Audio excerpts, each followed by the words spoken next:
to get completion on this one, really, before we get on the next one. And your character kind of gets, it's great, you kind of get into a much deeper, this was the first chance we really had to sort of, you know, dive into the into his head, so that's great for me. Yeah, I loved it.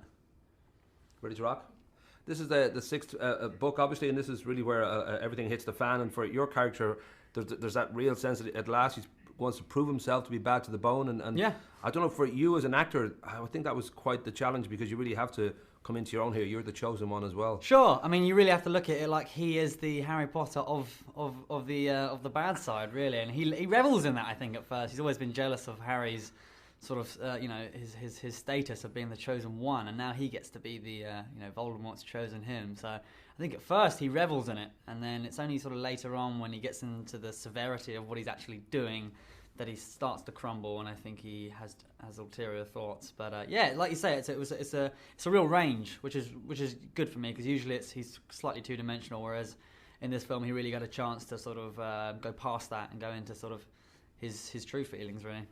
You've said recently that for a while there you kind of treated it as a kind of years of taking this job for granted, and now you really feel you want to make the most of it, because you really like, you can kind of see the end in sight, and you want to kind of take mementos, get a lot of photographs, and there must be that sort of swell of a feeling that we can see the horizon now. We're about exactly that. I mean, it's quite daunting in a way, and quite, you know, it's a little bit scary when you think about it, and it's sad as well. You know, that's going to be over soon. So I'm doing exactly that. I mean, I'm getting all my scripts signed. I'm getting pictures, you know, every day, and just trying to, I mean, obviously it's very, you're not allowed to take pictures, and you're not allowed to, you know, so it's very limiting on what we can take mementos of, but when we're in the makeup chair and all that stuff, we always have a laugh. So yeah, getting plenty of mementos for the years to come. Well, there is that side of it too, that there's so many millions of kids out there who would just give anything to be part of this Potter world. And I don't know, for you, given the length of time that it's taken, and by the time the last film comes out in 2011, that's 10 years of films. Yeah. Whether sometimes it is just another day at the office, because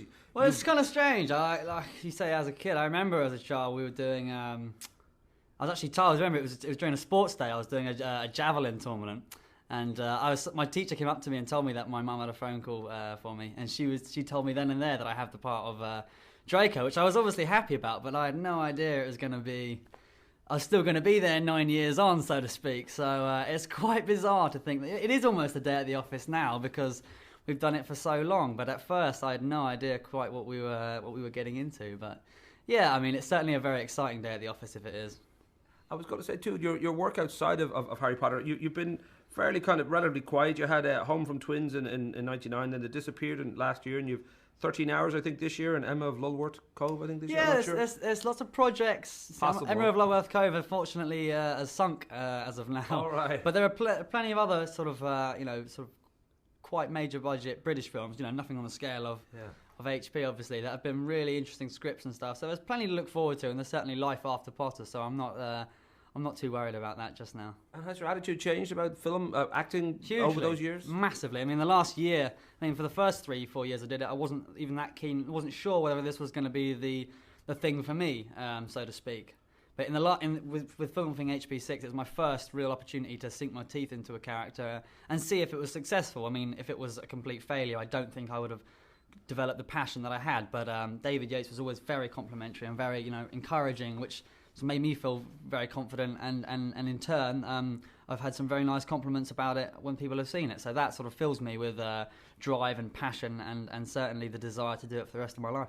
Well, the one thing that probably surprised people is that if the acting hadn't been something that you wanted to continue, certainly you seem to be very drawn to, because of one of your older brothers, the fishing industry and the fisheries management you wanted to study. Yeah, yeah. And that seems like a bizarre choice, because, you know, most kids... I know I had a lot of children saying, "What are you doing?"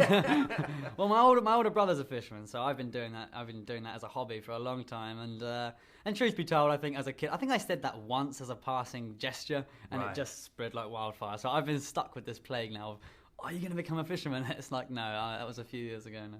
And do you feel, the very last thing, do you feel it's sort of an anxiety when a new Potter film opens? Because the most successful film franchise in history, overtaken Bond now, 4.48 billion, I think, around the world.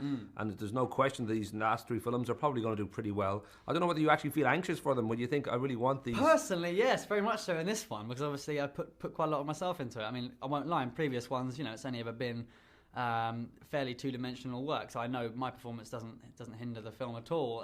Whereas in this one, I do feel like I contribute, and if I was terrible, then it would bring the film down. So I like to think that, I'm certainly very excited.